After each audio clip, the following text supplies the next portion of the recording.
Monsieur Mutru, vous vous remettez à l'ouvrage. Oui, effectivement, on se remet à l'ouvrage sur demande des communes qui ont décidé de poursuivre ou de reprendre, si on peut dire, le processus de fusion dans un périmètre un peu différent. Ça n'est pas, disons, inhabituel, on a déjà constaté ça à de nombreuses reprises dans le canton. Vous avez déjà fusionné combien de communes? Oh, de très nombreuses communes. Vous-même? Plus d'une centaine de communes, disons, jusqu'à aujourd'hui. Est-ce qu'il y a des échecs ou des regrets? Alors, il y a eu des échecs, je dirais très peu d'échecs au stade des décisions prises par les assemblées communales. Des échecs un petit peu plus nombreux, disons, au long du processus qui s'est arrêté à un moment donné ou à un autre.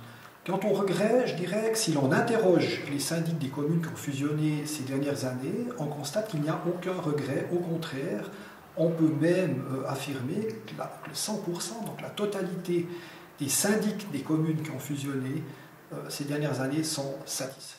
Alors là, maintenant, vous allez vous présenter devant une nouvelle assemblée communale. Qu'est-ce que vous allez leur dire?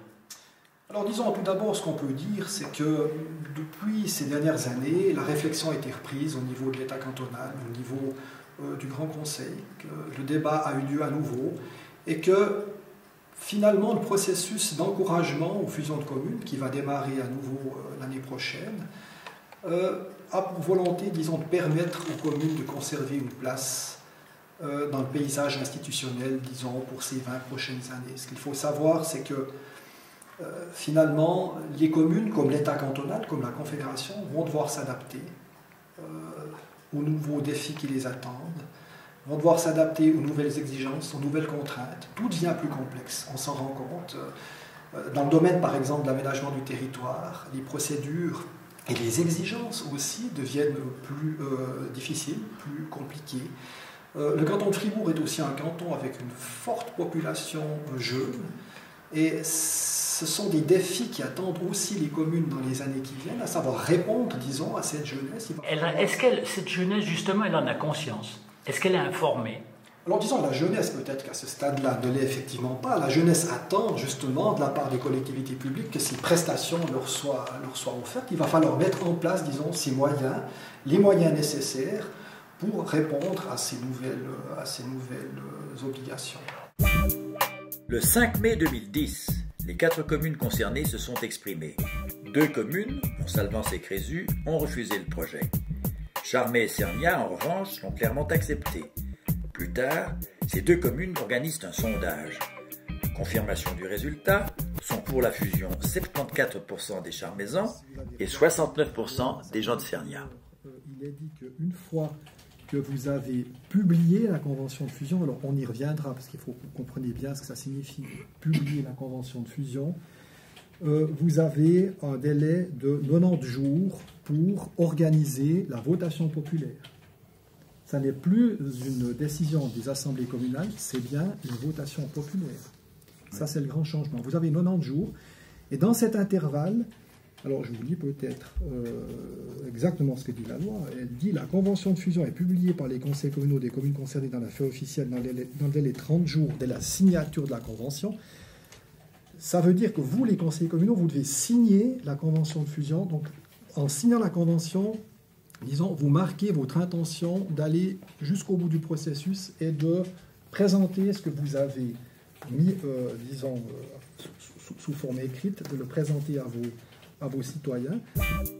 Pour la 2e fois, on remet le métier sur l'ouvrage. Le secrétaire communal de Charmey, ce soir, est particulièrement sollicité. Une fusion, c'est avant tout de l'émotion.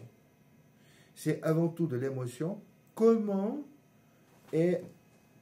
se retrouver dans une nouvelle commune? Qu'est-ce qui me rapproche, moi, citoyen de Charmey, aux citoyens de Cerniat qui habitent au Rio?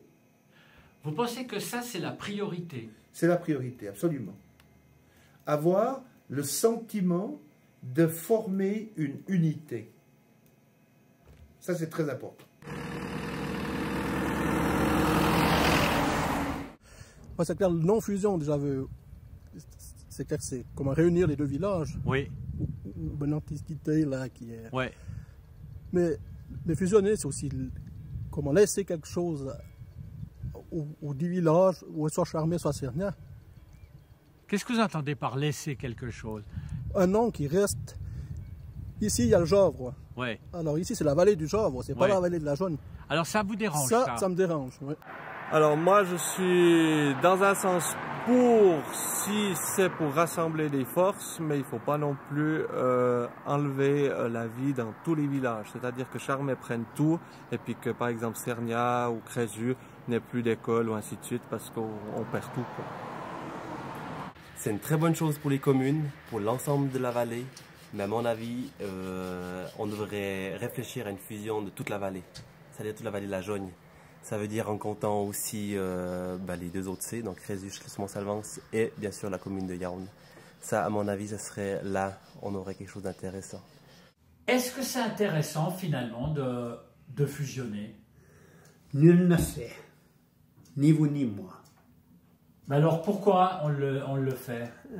Parce que ça diminue les charges dans un sens, dans les bureaux communs. Ouais, entrez! Ma foi, je pense que la commune de Charmé elle-même, elle n'a rien du tout à gagner de fusionner. La commune de Sernia, c'est toute autre chose parce qu'ils n'ont plus de moyens. À part ça, moi, je suis assez favorable aux fusions, mais il faut qu'il y ait vraiment une raison quand même. Mais il aurait fallu fusionner les 4 communes ou bien seulement Sernia? Bon, commençons déjà avec les deux, puis après on verra les deux suivantes. Moi, ce que je regrette, c'est que ça n'a pas passé au niveau des 4. Oui. Puisqu'on est déjà relié, soi-disant, sur le plan scolaire.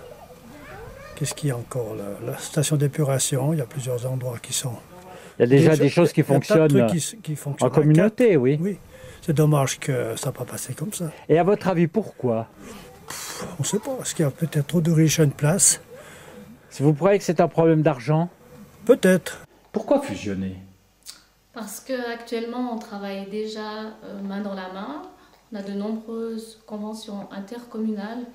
Pourquoi pas franchir le cap? L'union fait la force. C'est l'intérêt principal? Oui. Est-ce qu'il y a une priorité de fusionner? Pour l'avenir, pour tout ce qu'on pourra offrir à nos enfants, au niveau des infrastructures, pour améliorer la qualité des services, je pense qu'on a tout à y gagner. Pour moi, la fusion, l'utilité de la fusion, c'est qu'il faut se projeter dans l'avenir et voir cette vallée comme un bloc qui doit avancer ensemble, main dans la main, pour un meilleur développement du tourisme et puis de l'économie. Et puis ce qui est important, c'est aussi de créer de l'emploi pour que les jeunes puissent rester dans la vallée. Alors vous me dites que vous êtes pour la fusion, vous m'avez dit? Ben oui, pourquoi pas. Pourquoi? Parce qu'on a déjà, t'as déjà les pompiers, tu as l'école, là, tout est déjà ensemble, il nous manque plus qu'une virgule. Et cette virgule, ce serait quoi? Ben, se mettre ensemble et puis voilà. Je pense que, question d'impôt, ben, il faut déjà participer aux télécabines, il faut participer aux écoles de bulles, ça va avec.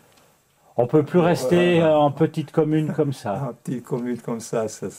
Et puis c'est plus vivant, tout simplement, il faut... on sera saigné encore plus. Bon, on sera de toute façon saigné, quoi. Mais bon, après, tout l'argent est fait pour faire rouler. Non, mais il ne faut quand même pas être en dessous comme on fait en Europe maintenant. Hein.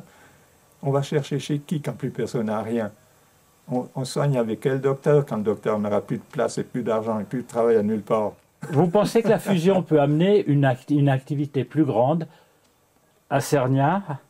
Et ça, il faut veiller, pas laisser les petits coins à côté, sinon alors c'est cuit. Ça dépend tout comment on voit la fusion. Il y a fusion et fusion. Si c'est un requin qui bouffe tout, ça va pas aller. Si on laisse personne dans les bords, ça ira. On verra ce que ça donnera. Dans le temps, il disait qu'il fallait faire de moitié avec la femme. C'est pour ça que moi, je ne me suis pas marié.